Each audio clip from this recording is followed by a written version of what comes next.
Je m'appelle Monsieur Mpako.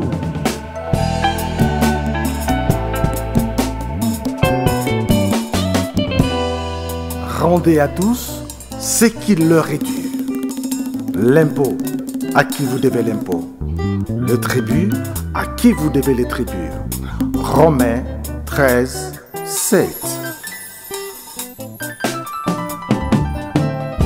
Citoyen nyonso ebongi alinga mboka na ye yango bakobengaka amour de la patrie patriotisme yango esengi kotosara mibeko ya mboka rara kotosa pe bakonzi respect ya bien public kolinga mboka na biso kolinga pe mabele yango héritage na biso la génération future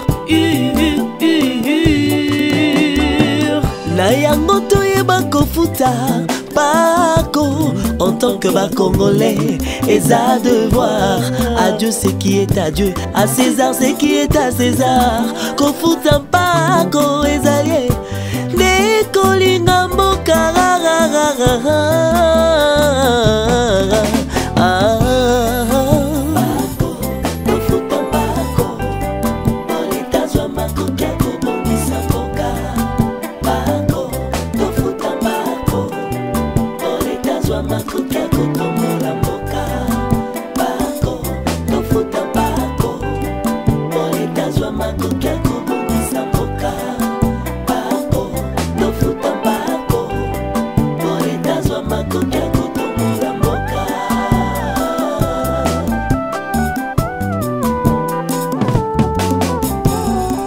Mesdames et messieurs, très ravi de vous présenter votre émission Univers Fiscalité.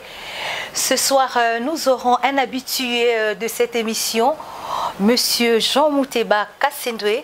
Ensemble, nous allons parler d'une obligation fiscale pour tous les employés de la République démocratique du Congo. Bonjour, Monsieur Jean Mouteba. Bonjour, madame. Comment allez-vous? Et nous allons très bien par la grâce de Dieu. En famille et tout ensemble. Oui, tout le monde se porte très bien. J'en profite aussi pour souhaiter le vœu de meilleur, de bonheur, de prospérité, de santé à vous, Monsieur Mouteba, y compris notre chaîne Congo France. Nous vous souhaitons ensemble nos meilleurs vœux de bonheur, de prospérité, de longévité. Merci. Longtemps. Merci, madame. J'en profite aussi pour saluer le numéro 1 de la Direction Générale des Impôts, Monsieur Mwakadi Mwamba Barnabé et tout l'ensemble de son personnel. Comme je disais, nous avons ce soir, chers téléspectateurs, un habitué de cette émission qui est Monsieur Jean Mouteba Kassendwe, qui est chef de division communication et documentation à la Direction Générale des Impôts. Ensemble, nous parlerons d'une nouvelle obligation fiscale. Comme je venais de l'évoquer, il y a une nouvelle obligation fiscale, Monsieur le chef de division. Quel est le fondement légal de cette obligation fiscale qui oblige à toutes les personnes rémunérées physiquement d'aller faire une déclaration? Donnez-nous les fondements légaux. Oui, merci madame. Avant de parler du fondement légal de cette obligation fiscale qui incombe désormais à toutes les personnes physiques rémunérées par un tiers, qu'elle soit du secteur privé ou du secteur public, il fallait rappeler que cette obligation fiscale concerne principalement la souscription d'une déclaration appelée déclaration récapitulative annuelle de l'impôt professionnel sur les rémunérations à charge de toutes les personnes physiques qui sont rémunérées par un tiers. Et comme je le disais, que ces personnes-là relèvent du secteur privé ou du secteur public, et toutes ces personnes seront appelées désormais à souscrire une déclaration récapitulative annuelle de l'impôt professionnel sur les rémunérations. Et donc, lorsque je parle de cette déclaration, comme vous venez de poser votre question, à savoir quel est le fondement légal de cette déclaration récapitulative. Et là, il faut d'abord commencer par le principe général qui fait que il n'y a pas, qui déclare à ce qu'il n'y a pas d'impôt sans la loi il n'y a pas également une obligation fiscale sans une loi. Eh bien, la déclaration récapitulative annuelle de l'impôt professionnel sur les rémunérations a été instituée par la loi des finances, du 31 décembre 2022 pour l'exercice fiscal 2022, et laquelle loi des finances a institué cette nouvelle obligation qui incombe désormais à toutes les personnes physiques de souscrire une déclaration récapitulative annuelle de l'impôt professionnel sur les rémunérations. Et cette loi est matérialisée aujourd'hui par les modalités pratiques de souscription de cette déclaration qui sont contenues dans l'arrêté ministériel de son Excellence Monsieur le ministre des Finances, qui est un arrêté signé en date du 28 septembre 2022. Et c'est cet arrêté maintenant qui donne toutes les modalités pratiques de souscription de la déclaration récapitulative annuelle de l'impôt professionnel sur les rémunérations. Et donc le fondement légal de cette déclaration est à trouver dans la loi des finances ainsi que dans l'arrêté ministériel tel que je venais de l'évoquer tout à l'heure. Et monsieur le chef de division, comme vous venez de nous répondre, ok, nous venons de saisir là le fondement légal de la déclaration récapitulative de la loi des finances en vigueur et la loi, l'arrêté ministériel du 28 septembre. Monsieur le chef de division, quelle différence y a-t-elle entre la déclaration de l'IPER souscrite par la déclaration de l'IPER souscrite par les employeurs et cette déclaration ici? Oui, effectivement, madame, lorsque nous parlons de ces deux déclarations, ce sont des déclarations qui sont liées au même impôt, qui est l'impôt que nous appelons l'impôt professionnel sur les rémunérations. Et donc la différence à établir entre ces deux déclarations est à situer sur 4 points. D'abord, la déclaration de l'IPER, qui est une obligation à charge des employeurs, est une déclaration mensuelle qui est souscrite par l'employeur lui-même et qui effectue la retenue à la source des rémunérations pour payer l'IPER correspondant. Tandis que la déclaration récapitulative annuelle de l'IPER est une déclaration souscrite une fois l'an. Voilà pourquoi on l'appelle une déclaration récapitulative annuelle. Mais sauf que cette déclaration est souscrite non pas par l'employeur, mais par l'employé. Et pour bien me faire comprendre, il s'agit d'une déclaration souscrite par celui qui emploie. Cette déclaration, c'est la déclaration de l'IPR, mais la déclaration récapitulative est celle souscrite par celui qui est rémunéré, c'est-à-dire le travailleur. La deuxième différence, c'est que la déclaration de l'IPR est une déclaration qui s'accompagne d'un paiement. C'est-à-dire les employeurs qui souscrivent une telle déclaration de l'IPR doivent faire accompagner cette déclaration d'un paiement. Et ce paiement-là, c'est un paiement mensuel. Tandis que la déclaration récapitulative annuelle de l'IPER, qui est une déclaration à charge des employés, est une déclaration sans paiement. Donc, les employés qui vont souscrire une telle déclaration à l'échéance que nous allons bien sûr aborder dans cette émission, n'auront qu'à souscrire la déclaration et à la déposer auprès des structures bien concernées. Troisième élément de différence, c'est que la déclaration de l'IPR, souscrite par l'employeur, est à déposer auprès de la structure gestionnaire qui gère l'employeur. Mais par contre, la déclaration récapitulative annuelle à charge de l'employé est à souscrire auprès de nos structures que nous appelons les centres d'impôts synthétiques du lieu de domiciliation de l'employé. C'est-à-dire un travailleur qui a son employeur, par exemple dans la ville de la Gombe, ici, mais lui-même réside dans une de nos communes. La déclaration récapitulative sera souscrite là où il réside. Mais par contre, la déclaration de l'IPER est souscrite par son employeur là où le siège de l'entreprise se trouve. Voilà la différence qu'il y a entre une déclaration de l'IPER qui est souscrite par l'employeur et une déclaration récapitulative annuelle qui est souscrite par l'employé lui-même.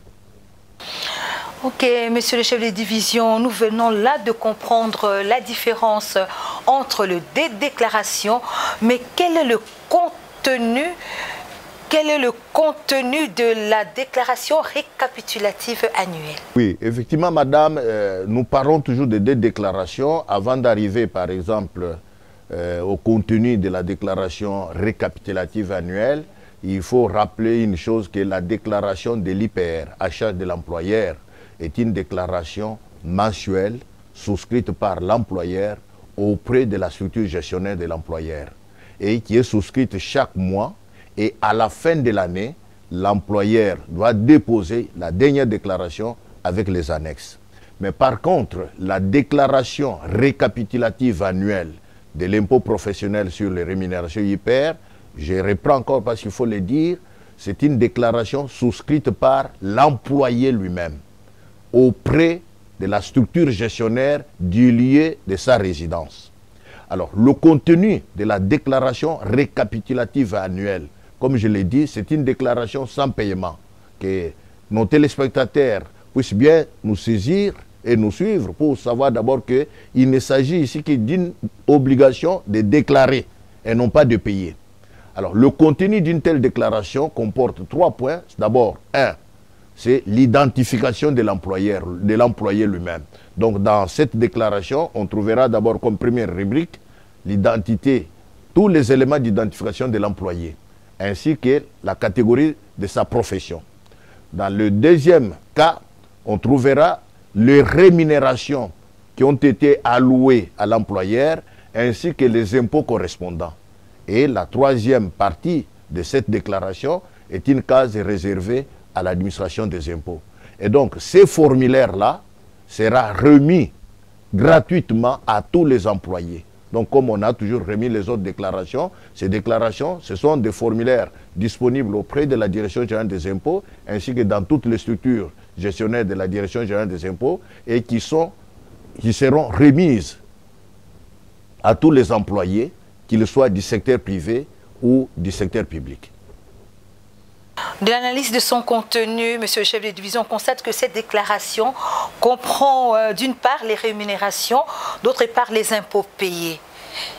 Nous remarquons aussi, il y a aussi une part, d'autre part, nous allons voir les employeurs, la rubrique des employeurs aussi, dans son analyse. Explicitez-nous la rubrique.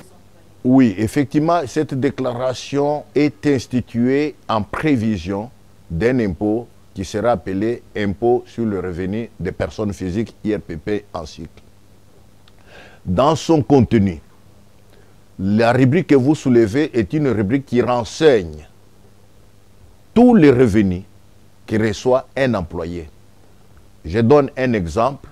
Dans la déclaration récapitulative annuelle, à ce qui concerne la rubrique des employeurs, c'est le cas d'une personne qui a plusieurs employeurs, c'est-à-dire qui travaille chez plusieurs employeurs.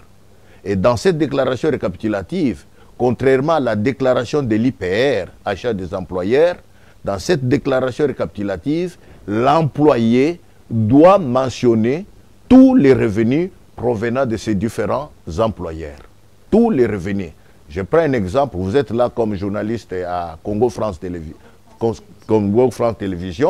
Je m'imagine que vous avez votre rémunération sur laquelle on retient l'IPR.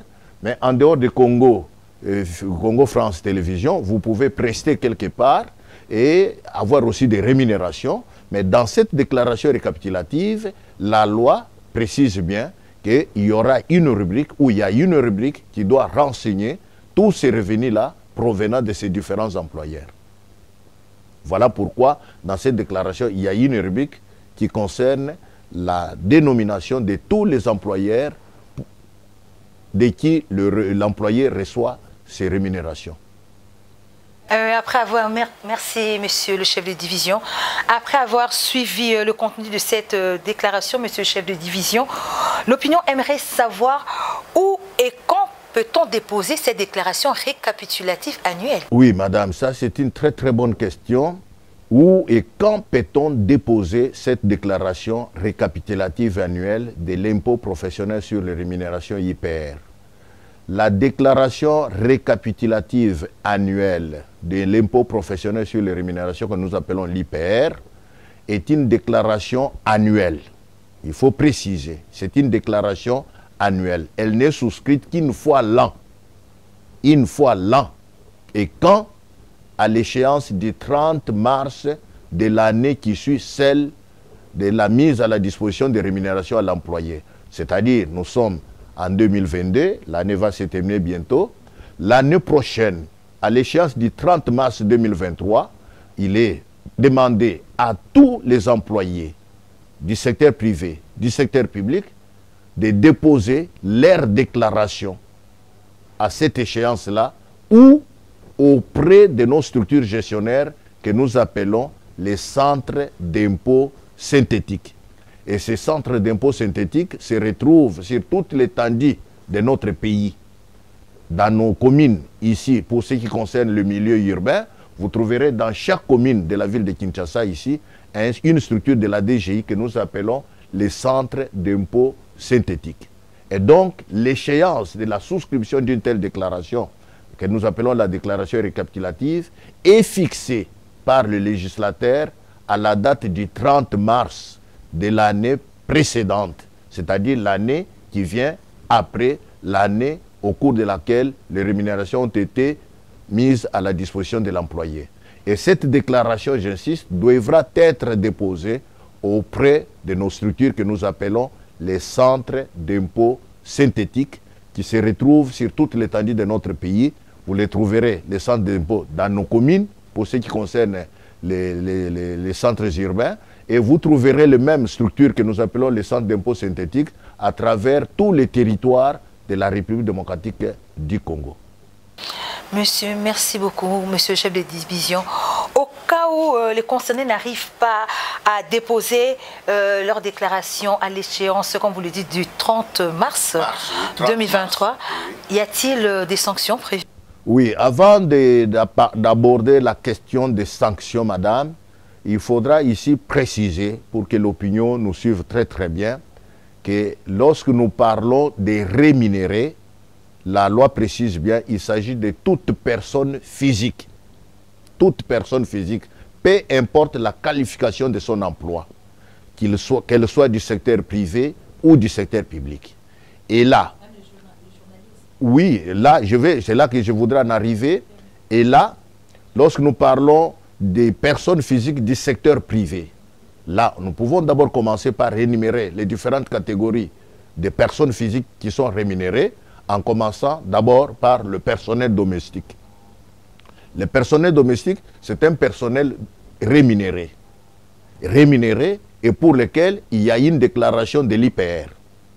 Mais comme cette personne est rémunérée et qu'il y a un prélèvement de l'IPR, la même personne que nous appelons le personnel domestique devra souscrire sa déclaration récapitulative auprès du centre d'impôt synthétique du lieu de sa résidence.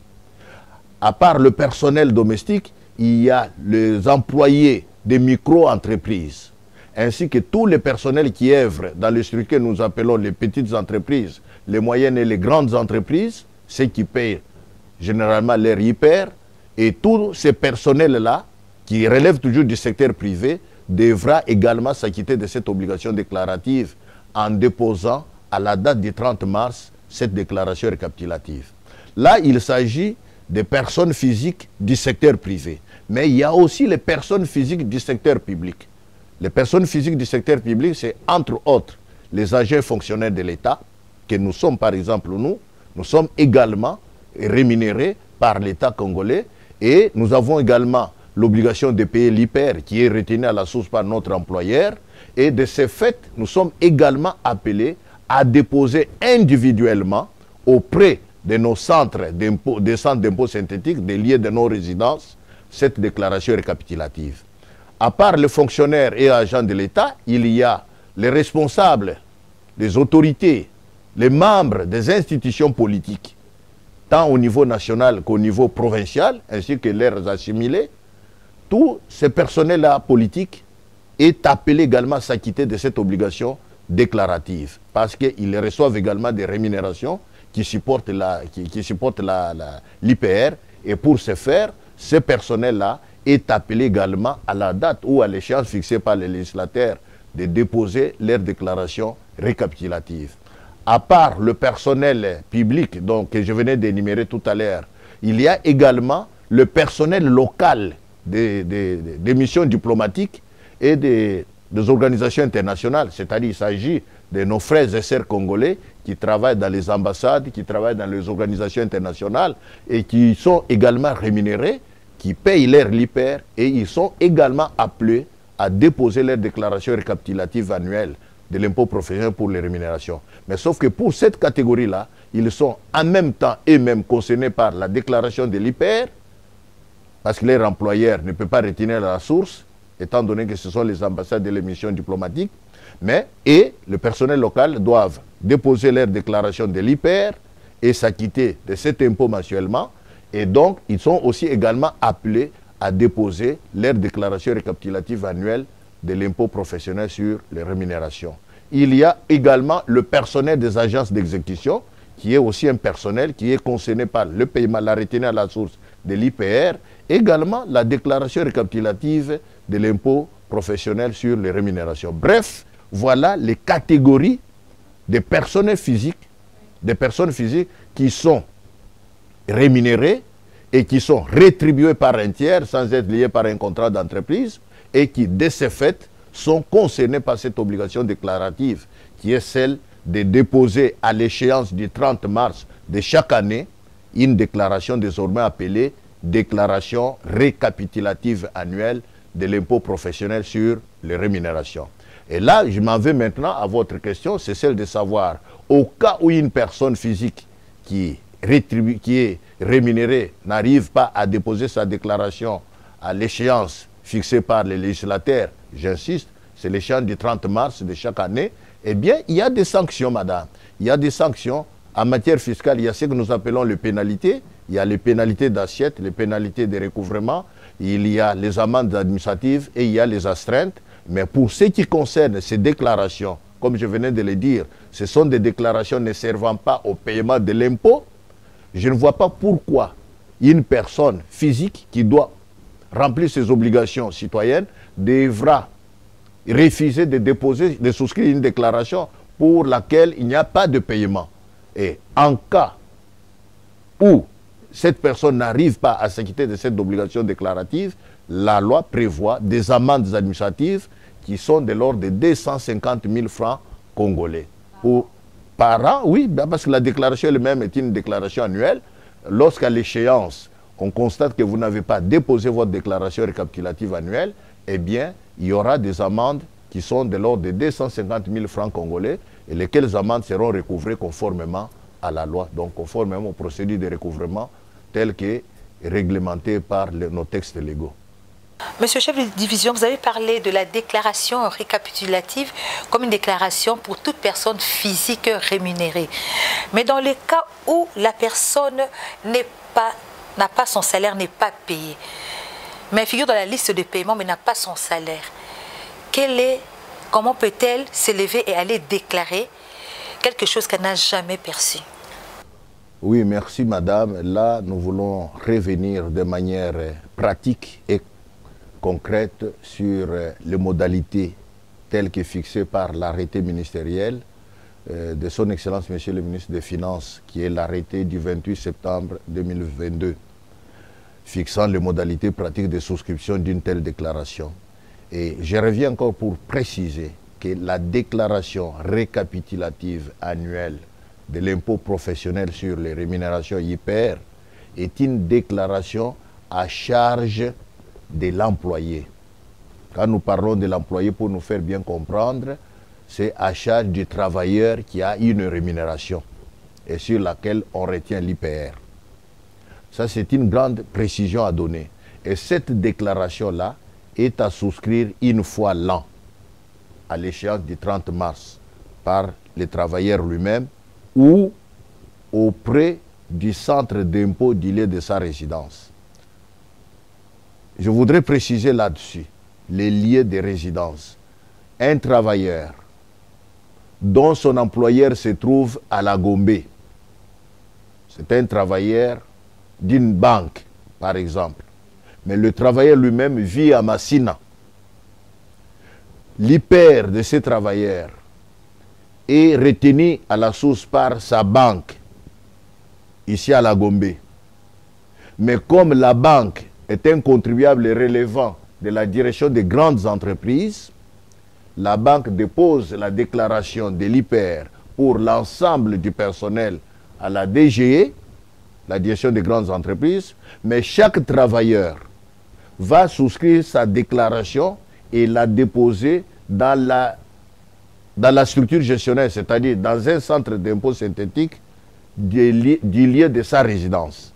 On trouverait parmi les travailleurs de la banque ceux qui sont par exemple à Massina. Ceux-là sont appelés à aller déposer leurs déclarations auprès de notre centre d'impôt synthétique de Massina. Ceux qui se trouveraient par exemple à Mongafoula. Donc chacun dépose sa déclaration là où il réside, auprès bien sûr de la structure gestionnaire du lieu de sa résidence. C'est ça la grande différence. Deuxièmement, comme vous l'avez dit, cette déclaration peut-elle être souscrite même si les rémunérations n'ont pas été payées? Oui, la loi est claire là-dessus. La déclaration devra être souscrite même en cas de non-paiement, même en cas de retard de paiement, même en cas de paiement partiel de rémunération.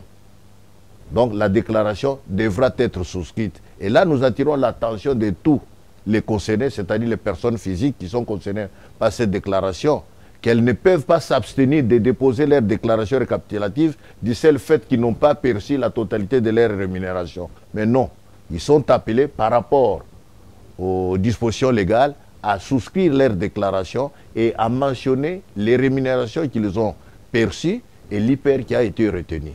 Dans cette même déclaration, il est précisé que chaque employé doit renseigner les noms de ses employeurs, parce qu'on peut retrouver un employé qui a plusieurs employeurs. J'ai donné votre exemple, madame. Vous pouvez être rémunéré par Congo France Télévision, vous pouvez être rémunéré peut-être là où vous prestez en tant que professeur ou assistant, vous pouvez être rémunéré là où vous prestez, je ne sais pas, en tant que consultante. Eh bien, tous ces employeurs-là vous versent des rémunérations et ces employeurs-là déposent leur déclaration de l'hyper. Mais vous, comme c'est vous qui recevez toutes les rémunérations venant de ces différents employeurs, vous devez déposer votre déclaration qui est une seule déclaration, mais qui renseigne les noms de ces employeurs ainsi que les rémunérations reçues de ces employeurs-là. C'est une déclaration récapitulative qui est une déclaration sans paiement. Et l'autre précision qu'il faut apporter, madame, c'est que la déclaration doit être souscrite par l'employé lui-même. Mais au cas où cet employé se trouverait absent du pays ou empêché à ne pas déposer cette déclaration, la loi est claire. Les déclarations doivent être souscrites par la personne concernée ou par son mandataire ou même par les héritiers. La personne qui serait en voyage, la sanction ne va pas tomber sur elle. Non, madame. Je dis bien, la loi précise bien que les déclarations, ça c'est le principe général de souscription des déclarations, pas seulement de la déclaration récapitulative, mais de toutes les déclarations fiscales.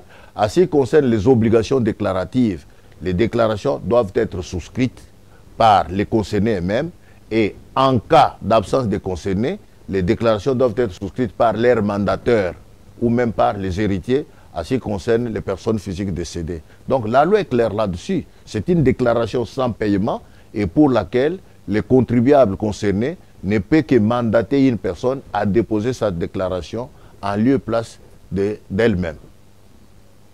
Cette déclaration, vraiment, elle embrouille un peu. Vous trouvez par avec l'hyper, on a l'impression que c'est l'hyper, c'est pas l'hyper.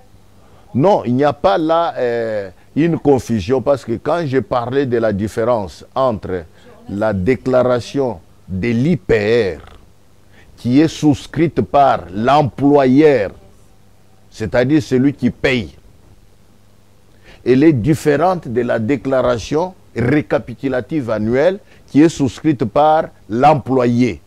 Parce qu'il faut faire une distinction entre l'employeur et l'employé. L'employé, c'est le travailleur, pour nous faire bien comprendre. Alors, la déclaration récapitulative annuelle souscrite par l'employé est une déclaration sans paiement. C'est-à-dire, lorsque l'employé remplit sa déclaration et va la déposer auprès d'un centre d'impôt synthétique, c'est juste un devoir de souscription et non pas de paiement. Mais par contre, la déclaration souscrite par l'employeur est une déclaration accompagnée d'un paiement. C'est-à-dire, le contribuable concerné, qui est l'employeur, doit déposer sa déclaration de l'IPR et payer, effectuer le paiement, non pas à la DGI bien sûr, mais effectuer le paiement auprès des structures habilitées que sont les banques ou les autres institutions financières. Donc voilà la différence. Donc il n'y a pas là une confusion entre les deux déclarations. Ce sont des déclarations distinctes.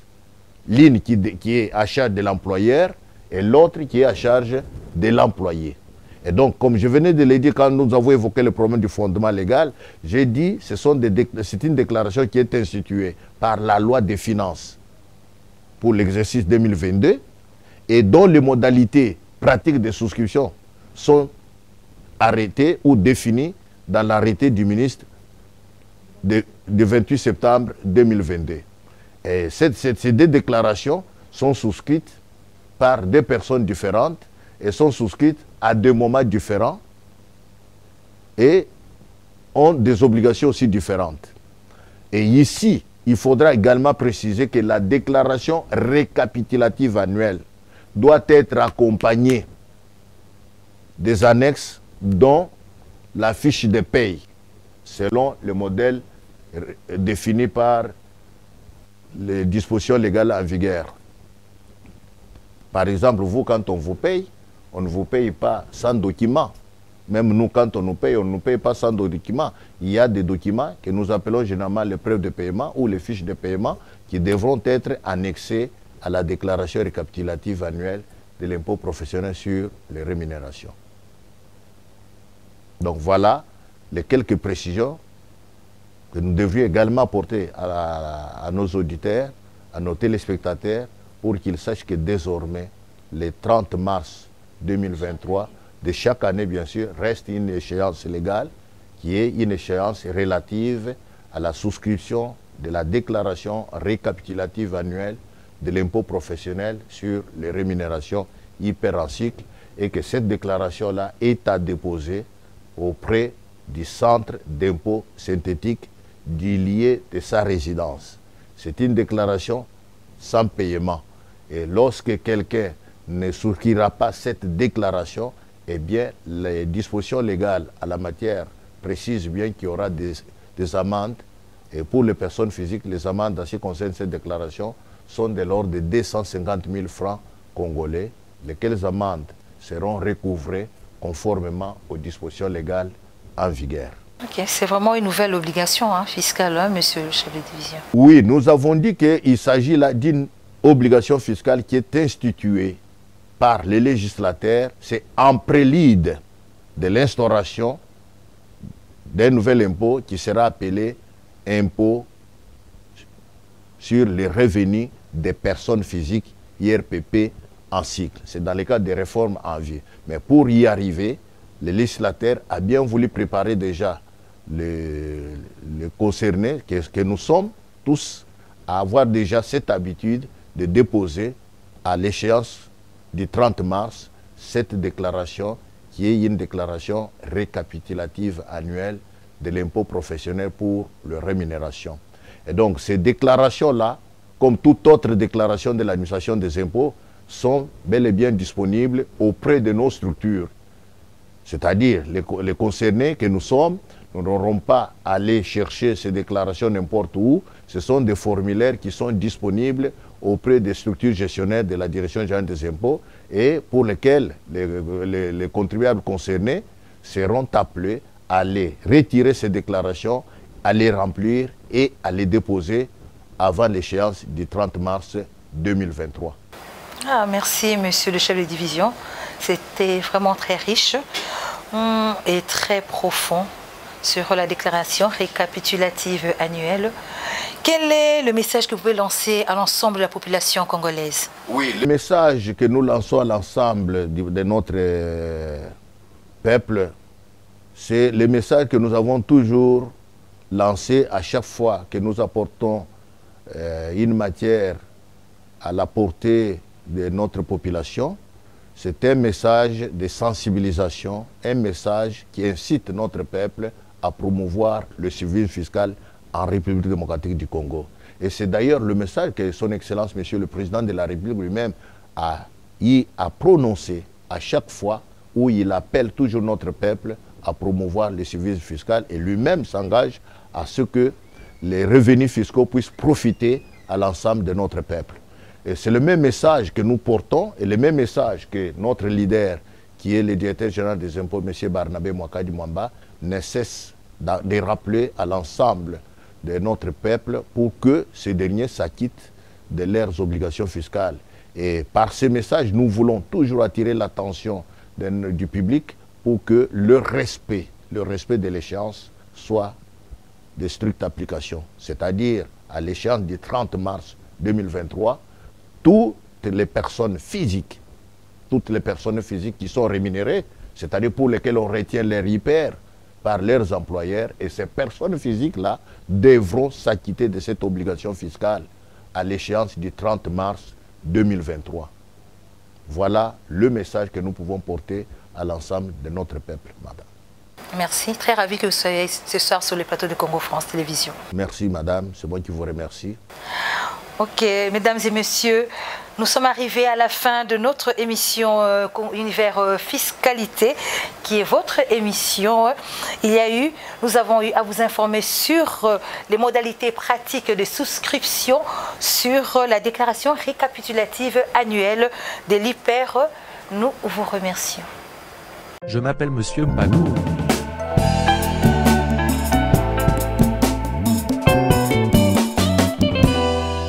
Rendez à tous ce qui leur est dû. L'impôt, à qui vous devez l'impôt. Le tribut, à qui vous devez les tributs. Romains 13, 7. Citoyen nyonso ebongi alinga mboka na ye yango bakobengaka amour de la patrie patriotisme yango esengi kotosara mibeko ya mboka rara kotosa pe bakondi respect ya bien public kolinga mboka na biso kolinga pe mabele yango héritage na biso tina génération future na yango toyeba kofuta Paco en tant que Congolais eza devoir à Dieu ce qui est à Dieu, à César ce qui est à César. Kofuta Paco ezali de kolinga mboka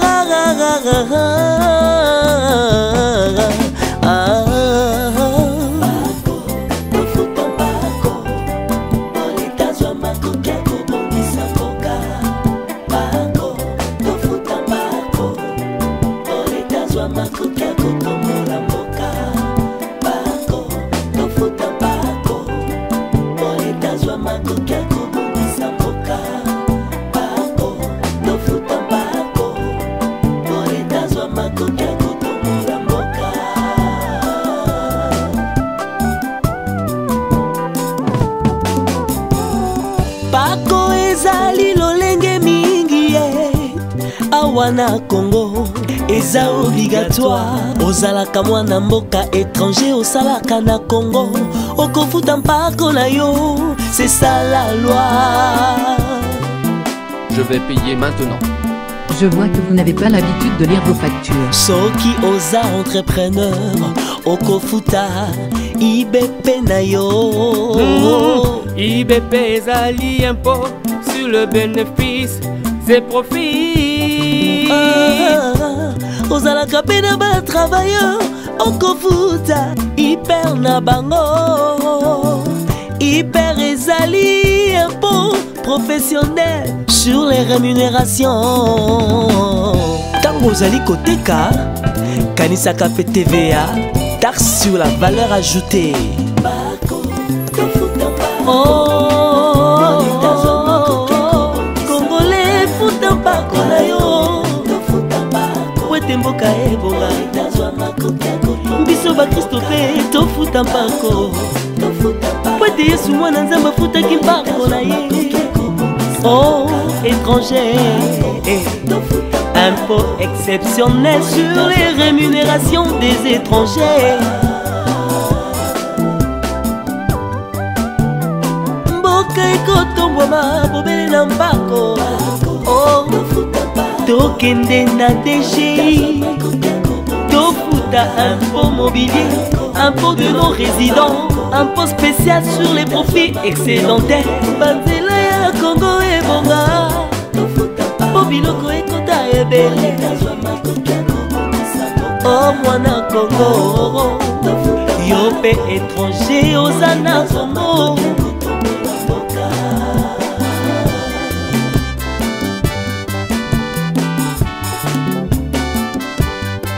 Congo, RDC, ekolo ya makasi. tokomisa lisusu Congo makasi na kofutaka mpako mpe baimpo na biso oyo leta asengi mpe na korespektaka baéchéance. Bacontribuable nyonso, basujeti nyonso, civisme fiscal oblige torespekte baéchéance.